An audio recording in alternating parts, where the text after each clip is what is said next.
Welcome to கதைகளின் குரலோசை. நான் உங்கள் மயிலினி. நான் ஒரு ஏட்டுக்கல்வி இல்லாத பேதை. என்னுடைய வாசிப்பில் இந்துமதி அவர்கள் எழுதிய கன்னத்தில் முத்தமிட்டாள் அப்படிங்கிற சிறுகதையை கேட்குறீங்களா? கேட்டுட்டு உங்களோட கருத்துக்களையும் மறக்காம கமெண்ட் பாக்ஸில் சொல்லிட்டு போங்க. சரி, கதைக்குள்ளே போகலாமா? அத்தியாயம் 6. ராமலிங்கத்தின் வரவு அந்த இடத்தின் இறுக்கத்தை வெகுவாக தளர்த்தியது. பெரியதொரு பிரச்சனைக்கு தீர்வு கண்ட நிம்மதி, சத்யா, கமலா இருவர் மனதிலும் புதிதாய் தெம்பு வந்தது. கணவர் தன்னோடு உடன்பட்டு மகனின் பிரயாணத்தை தடுத்து நிறுத்தி விடுவார் என்ற நிச்சயத்தில் கமலத்திற்கும் எப்படியாவது அப்பா அம்மாவிடம் பேசி சம்மதிக்க வைத்து விடுவார் என்கிற எதிர்பார்ப்பில் சத்யாவிற்கும் உள்ளுக்குள் நிறைய பலம் கூடியது. முகத்தில் பழைய பிரகாசம் வர சட்டென்று பேசத் தொடங்கினான் சத்யா. அது வந்துப்பா என்று ஆரம்பித்ததும் உடனே குறுக்கிட்டாள் அம்மா. அவர் இப்பதான் உள்ளே நுழைகிறார், உடனே ஏன் ஆரம்பிக்கிற? முதல்ல காப்பி குடிக்கட்டும், அப்புறம் எல்லாத்தையும் சொல்லலாம் என்றாள் அம்மா. காப்பி கிடக்கட்டும் கமலம், ஆபீஸை விட்டு கிளம்பின போதுதான் குடிச்சிட்டு வந்தேன். அதனால் அவன் என்ன சொல்ல வந்தான்? சொல்ற விஷயத்த சொல்லட்டும் என்று சத்யாவின் பக்கம் திரும்பி கேட்டார் அப்பா. ஏன்பா, போன விஷயம் என்னாச்சு? உங்கள் மாமா என்ன சொன்னார் என்றார். சத்யா பேச தொடங்கும் முன் மீண்டும் கமலம் குறுக்கிட்டாள். கல்லூரி புத்தகங்களை வைத்துவிட்டு அவர்களின் பேச்சை கேட்கிற ஆர்வத்தில் சுவற்றில் சாய்ந்து நின்ற யாமினியின் பக்கம் சிடுசிடுத்தாள். என்னடி, நீயும் பேச்சை கேட்க நின்னுட்டியா? அப்பா வந்திருக்காரே, காப்பி கலந்து தரணும்னு தோணுதா பாரு.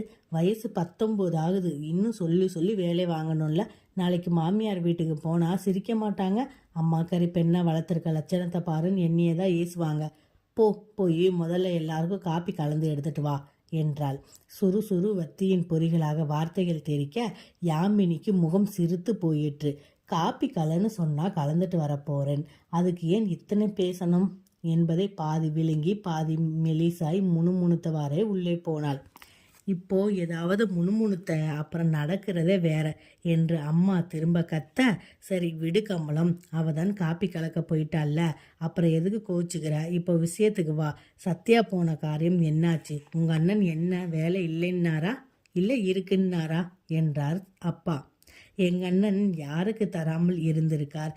இதுவரை அவர்கிட்ட போய் நின்ற எந்த சொந்தக்காரங்களையும் அவர் கைவிட்டதில்லை. அப்படி இருக்க இவனையா விட்டு விடுவாரு? ஆனால் அண்ணன் வேலையும் கொடுத்து புதுசா ஒரு சிக்கலையும் கொடுத்து அனுப்பியிருக்காரு. அம்மாவே சொல்லி முடிக்கட்டுமே என்று சத்யா பேசாமல் இருக்க ராமலிங்கம் மனைவியின் முகத்தை நிமிர்ந்து பார்த்தார். அப்படி என்ன சிக்கல் ஏற்பட்டு போயிடுச்சு என்று கேட்டார். இங்கே அவர் கம்பெனியில் வேலை போட்டு தர சொல்லித்தானே நான் கேட்டேன். அவர் என்னடான்னா வேலை கொடுத்த கையோடு பிள்ளையை ஏதோ ட்ரைனிங் எடுக்க லண்டனுக்கு அனுப்ப போறதா சொல்லி அனுப்பியிருக்காரு.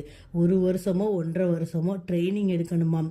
இவனும் அதற்கு தேவையான பாரங்களை எல்லாம் வாங்கிட்டு வந்து போய்த்தான் ஆகணும்னு குதியாய் குதிக்கிறான் என்றாள் கமலம்.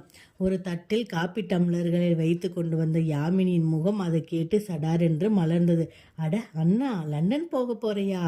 ஹவு நைஸ், கங்க்ராட்ஸ் அண்ணா என்று சந்தோஷமாய் கூச்சல் போட்டது கமலத்திற்கு மேலும் எரிச்சல் படுத்தியது. ஆமாம், லண்டன் அமெரிக்கா போகலன்னு தான் இப்போ அழுதாங்க. போடி அப்பால என்றாள் அம்மா. அப்போதான் அம்மா அதில் சந்தோஷப்படவில்லை என்பது புரிந்தது. அவளின் அந்த கோபத்திற்கும் எரிச்சலுக்குமான காரணம் தெரியாத யாமினி காப்பியை கொடுத்துவிட்டு சத்யாவை பரிதாபமாக பார்த்தாள். பாவம் அண்ணானே என்கிற பாவனை அதில் இருந்தது. நான் அப்போதே சொல்லவில்லை அம்மாவின் கட்டிப்பெட்டித்தனத்தை பற்றி என்ற கேள்வி மிதந்தது யாமினியின் பார்வையில். சத்யா அவளை பார்ப்பதை தவிர்த்து அப்பாவின் முகத்தை கெஞ்சலாக ஏறிட்டான். அதன் வேண்டுகோளை புரிந்து கொண்ட அவர் மனைவியின் பக்கம் திரும்பி மெதுவாக கேட்டார். இதுல சிக்கல் என்ன இருக்கு கமலம்? ஏன் சத்யாமா? ஏன் சத்யா மாமா அவர் சொல்லித்தானே லண்டன் போக போறாரு என்றார் அப்பா. ஆமாப்பா, அது மட்டும் இல்லப்பா, அங்கே ஆகிற என் செலவுகளோடு இங்கேயும் மாதம் 750 ரூபாய் சம்பளமாக தரதா வேற சொல்லியிருக்காரு மாமா என்றான் சத்யா. நிஜமாகவா என்று கண்கலங்க கேட்டார் ராமலிங்கம். இதில் ஒரு நல்ல சந்தர்ப்பம், உன்னுடைய அதிர்ஷ்டமும் மாமாவுடைய நல்ல மனசும் தான் இதற்கு காரணம். இதையா சிக்கல்னு சொல்கிறா உங்க அம்மா? ஏன் கமலம், உனக்கு இது சிக்கலாப்படுது என்று கேட்டார். அதற்கு பின்னர் தன் கட்சிக்கு ஆள் இல்லாமல் போய்விடுமோ என்ற பயத்தில் பேச்சு படபடவென்று வந்தது அவளிடமிருந்து. ஆமாம், பணம் மட்டும் கிடைச்சிட்டால் போதுமா? நம் பையன் நமக்குன்னு இருக்க வேணாமா? 1 வருஷம் 1.5 வருஷம் வெளிநாட்டில் தனியாக இருக்க போகிற இளவயசு பையன்களின் நிலைமையை என்ன ஆகும்னு நினச்சி பார்த்தீங்களா? எத்தனை வேண்டாத பழக்கங்கள் ஏற்படும்னு யோசிச்சிங்களா? இங்கே இருக்கிற போதே குடிச்சிட்டு வர்றான், அதான் தப்புன்னு உன்கிட்ட 100 முறை மன்னிப்பு கேட்டான்ல என்றார் அப்பா. அது சரி, நான் இங்கே இருந்தேன், கண்டிச்சேன், மன்னிப்பு கேட்டான். லண்டனில் யார் இருப்பாங்க? இது தப்பு ரைட்டுன்னு யார் எடுத்து சொல்லுவாங்க? குளிருக்கு தேவைன்னு மற்ற பழக்கங்கள் எல்லாம் ஏற்படும். அப்புறம் ஒரு வெள்ளைக்காரியை இழுத்துட்டு வந்து நிற்பான். இல்லைன்னா அங்கேயே எல்லாத்தையும் முடிச்சுட்டு கடுதாசி எழுதி நமக்கு தெரிவிப்பான். வெளிநாட்டு பெண்களை பற்றி நான் கேள்விப்படலையா? எனக்கு தெரியாதா? கல்யாணம் என்கிற எதுவும் அவங்களுக்கு தேவையே இல்லையாம். கல்யாணம் செய்துக்காமலேயே ஒருத்தனோட குடித்தனம் நடத்திப்பாங்களாம். கல்யாணம் செய்துக்கிட்ட மாதிரி பழகுவாங்களாம். 3/4 பேர் கர்ப்பமாக கூட ஆயிடுவாங்களாம். இஷ்டம் இருந்தால் குழந்தைய பெற்றுப்பாங்களாம், இல்லாட்டி போனால் களைச்சிடுவாங்களாம். குடும்பம் நடத்தினவன் சரியில்லைன்னா அவனை விட்டுட்டு இன்னொருத்தனை தேடுவாங்களாம். இதெல்லாம் சர்வசாதாரணம், நான் கேள்விப்படலையா என்ன என்றாள் அம்மா. மூச்சு முட்டு அவள் சொன்ன அத்தனை விஷயங்களும் ராமலிங்கம் அமைதியாக கேட்டுவிட்டு, சரி, அதற்கும் நம் பையன் வெளிநாடு போவதற்கும் என்ன சம்பந்தம் என்றதும் அவள் சுருவென்று காயத் தொடங்கினாள். நல்லா கேட்டீங்க போங்க, சம்பந்தம் இல்லாமலா இத்தனை நேரம் நின்று பேசிட்டு இருக்கேன்? ஏங்க, இவனை தனியாக அனுப்புறீங்க? எந்த வெள்ளைக்காரிக்கிட்டையாவது காதல் கத்திரிக்காய் குப்பைன்னு விழுந்து பிள்ளையை பெற்றவள், இல்லைன்னா ஏற்கனவே கல்யாணம் ஆனவள், குடும்பம் நடத்தினவள், கண்டவனோட பழகியனவள்னு எவளையாவது கூட்டிட்டு வந்தால்தான் என்ன ஆகுறது? சரி, கூட்டிட்டு வரலைய, அங்கேயே தங்கி போயிட்டேன்னு வச்சுக்கோங்க. அப்போ என்ன செய்வீங்க? இதையெல்லாம் தாங்கி கொள்கிற சக்தி எனக்கு இல்லைங்க. வழியாக நல்லபடியாக வந்த குடும்பம் நம்மது, கௌரவமாக தலை நிமிர்ந்து நடக்கிற குடும்பம். அப்புறம் உன் பிள்ளை இப்படி செய்தானாமேன்னு 4 பேர் கேட்க நின்னால் சந்தி சிரிச்சு போகும். மூத்த பிள்ளை தலைப்பிள்ளை நேர்வழி போகலைன்னா மற்றதும் போகாதுங்க, எல்லாத்துக்கும் துளிர் விட்டு போகும். அதுவும் இதோ பேச்சு கேட்டுக்கிட்டு நிற்கிறா பாருங்க, இவளை முதல்ல போர்க்கொடி தூக்குவா என்றாள் அம்மா. சமையல் அறை ஓரமாய் சுவற்றில் சரிந்து நின்றிருந்த யாமினிக்கு சரையல் என்ற கோபம் வந்தது. வீட்டில் எந்த பிரச்சனை எழுந்தாலும் அம்மா தன்னை இலக்காக்கி பேசுவதை தாங்க முடியாமல் போகவே ஜிவு என்ன முகத்தோடு ஆரம்பித்தாள். ஏமா, எதுக்கெடுத்தாலும் உனக்கு நான் தான் கிடைச்சேனா? எல்லாத்துக்கும் என்னையே ஏன் குத்தி பேசுகிற? இப்போ நான் என்ன தப்பு செய்தேன்? அண்ணன் லண்டன் போனால் எனக்கென்ன, போகாமல் இருந்தால் எனக்கென்ன? உனக்கு ஒன்றும் இல்லை தானே? அப்போ பேசாமல் இரு. பேசாமல் தானே நின்றுட்டுருக்கேன், என்னை நீயா தானே வம்புக்கு இழுக்கிற என்றாள் யாமினி. சரி, இப்போ நீ வேற ஆரம்பிச்சிடாத, கொஞ்சம் வாயை மூடிட்டு சும்மா இரு. கமலம், கடைசியாக நீ என்னதான் சொல்கிற என்று கேட்டார் அப்பா. கணவனை திரும்பி பார்த்தவள் மிக அழுத்தமாக தன் முடிவை வெளிப்படுத்தினாள். இதை பாருங்க, நான் சொல்ல நினைச்ச அத்தனையும் சொல்லிட்டேன். இதான் பலாபலன்களை எடுத்து காட்டிட்டேன். இதற்கு மேலேயும் இவன் வெளிநாடு போக ஆசைப்பட்டால், நீங்களும் அனுப்ப நினைச்சால் அதற்கு முன்னால் கல்யாணம் பண்ணி கால்கட்டு போட்டு அவளையும் கூட்டிட்டு போகட்டும். நான் வேணான்னு சொல்லலை. இல்லாட்டி போனால் இவன் போகக்கூடாது. இப்படி இவனை தனியாக அனுப்ப எனக்கு இஷ்டம் இல்லை. இதை நான் எங்கள் அண்ணன்கிட்டையும் போய் சொல்லிடுவேன். இதான் என் முடிவு. இதில் நான் தீர்க்கமாக இருக்கேன். அதனால் இனிமேல் யோசிக்க வேண்டியது நீங்கள் தானே தவிர நான் இல்லை. நீங்களும் அவனுமாக உட்கார்ந்து பேசி ஒரு முடிவுக்கு வாங்க. இனிமேல் என்னை கூப்பிடாதீங்க என்றாள் அம்மா. கமலம் சொல்லிவிட்டு சரால் என்று உள்ளே போனதும் யாமினி அதிர்ந்து போய் நின்றிருந்த அப்பாவையும் அண்ணனையும் ஏறிட்டாள். பின் அம்மா மீது ஏற்பட்ட கோபத்திற்கு வடிகால் கிடைத்த மாதிரி பேச ஆரம்பித்தாள். என்னப்பா இது, அம்மா இப்படி பேசிட்டு போகிறாங்க? வெளிநாட்டு பெண்கள் அத்தனை பேரும் தப்பானவங்கிற மாதிரிலாம் பேசுகிறாங்க. இங்கேருந்து போகிற அத்தனை ஆண்களும் அவங்களால் கெட்டு போகிறாங்கங்கிற அபிமானத்திலேயே பேசுகிறாங்க. இந்த மாதிரி தப்பான அபிப்பிராயத்தை எல்லாம் வச்சுக்கிட்டு பிடிவாதம் பிடிச்சாங்கன்னா எப்படிப்பா பேசாமல் இருக்கிறது? சுத்த பைத்தியகாரத்தனமல்ல இருக்குது என்றாள் யாமினி. அதை கேட்ட ராமலிங்கத்தின் தலை விருட்டென்று உயர்ந்தது. கண் கோபத்தில் பளபளத்தது. வார்த்தைகள் அழுத்தமாக வெளிவந்தன. இதை பாரு யாமினி, பைத்தியக்காரத்தனமோ முட்டாள்தனமோ அவ உன் அம்மா. அம்மாவை இப்படி அலட்சியமாகவும் மரியாதை இல்லாமலும் பேசுறது நல்லது இல்லை. இது பெரியவங்க விஷயம், நாங்கள் பேசி முடிவு செய்ய வேண்டிய விஷயம். இதில் நீ தலையிடாமல் ஒதுங்கி போகிறது தான் நல்லது என்றார் அப்பா. நிதானமாய், குரல் உயராமல் வெளிப்பட்டாலும் சொற்களின் கடுமை புரிய அவள் கீழ் உதட்டை பார்த்து முகத்தை சுர்ரென்று வைத்துக்கொண்டு உள்ளே போனதும் அவர் மெல்ல திரும்பி சத்யாவை பார்த்து அமைதியாக கேட்டார். என்ன சத்யா, இதுவரை நீ வாயே திறக்கல, உன் அபிப்பிராயம் என்ன என்றார் அப்பா.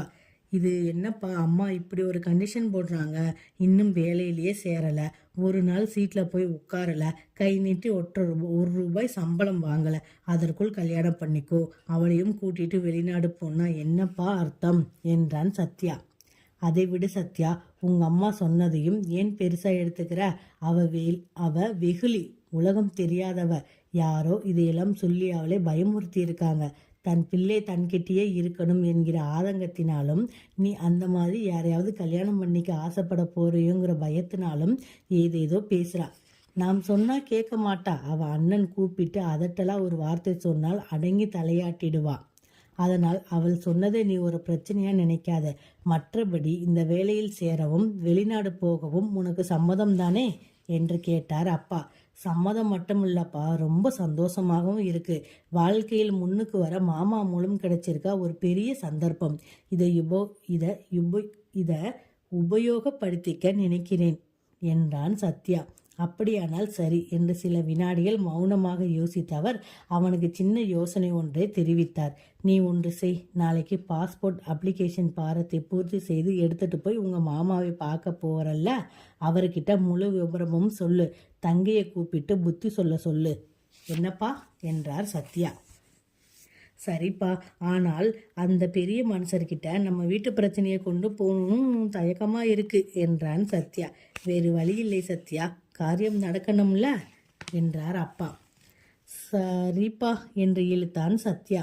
2 நாட்கள் கழித்து கங்காதரன் நேரா வீட்டிற்கே வந்துவிட்டார். அவர் அப்படி வருவார் என்பதை சத்யா கூட எதிர்பார்க்கவில்லை. கமலம் தடுமாறி பிரம்பு நாற்காலியை நகர்த்தி போட்டு உள்ளே ஓடி புதிதாக டிகாஷன் இறங்கி காப்பி கலந்து கொண்டு வந்தபோது சத்யாவே கங்காதரன் தன் காரில் ஏற்று வெளியில் அனுப்புவதை கவனித்தாள். மீண்டும் கூடை நாற்காலியில் அமர்ந்த கங்காதரன் அவளை ஏறிட்டு கேட்டார்.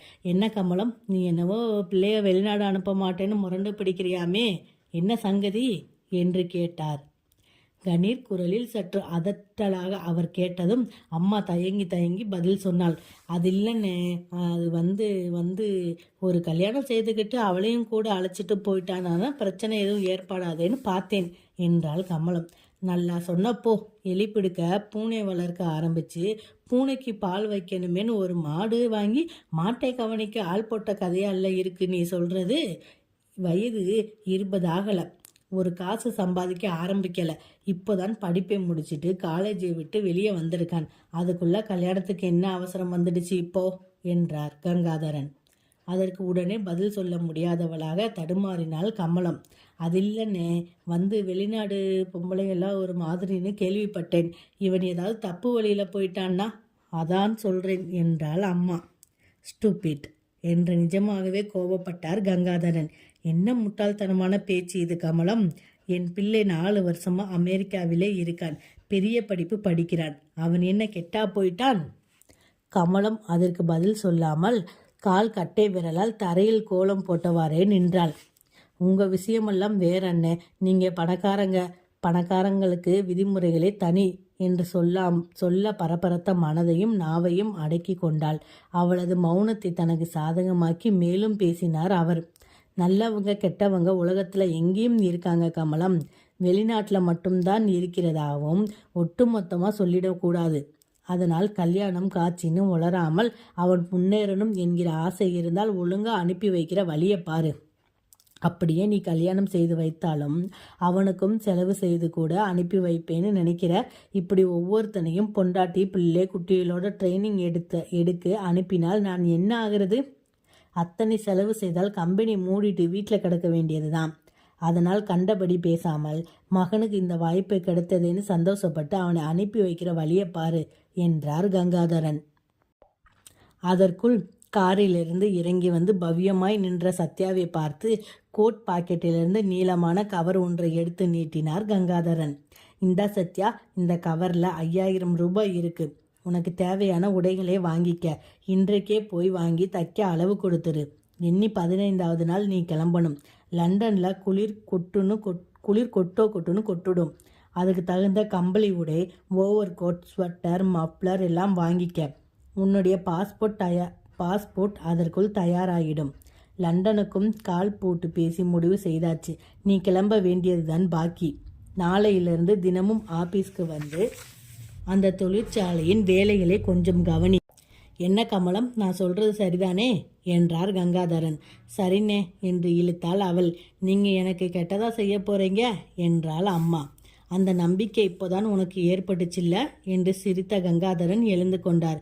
அப்போ நான் வரேன், நாளைக்கு ஆபீஸில் பார்க்கலாம் சத்யா என்று நகர்ந்தவரே கார் வரை போய் வழி அனுப்பினார்கள் கமலமும் சத்யாவும். உள்ளே வந்ததும் கமலம், அப்பா, பிள்ளை, பொண்ணு 3 பேரும் சேர்ந்து எங்கள் அண்ணனை கூட்டிகிட்டு வந்து காரியத்தை முடிச்சிட்டிங்கல்ல. விஷயம் கைமீறி போன அப்புறம் என்னால் என்ன செய்ய முடியும்? உன் பிரயாணத்துக்கு ஊறுகாய் வற்றல்னு எது தேவையான சொல்லு, செய்து தரேன் என்று லேசான ஆற்றாமையுடன் ஓரளவு நிம்மதியப்பட்டவளாகவும் சொல்லி முடித்தாள் அம்மா.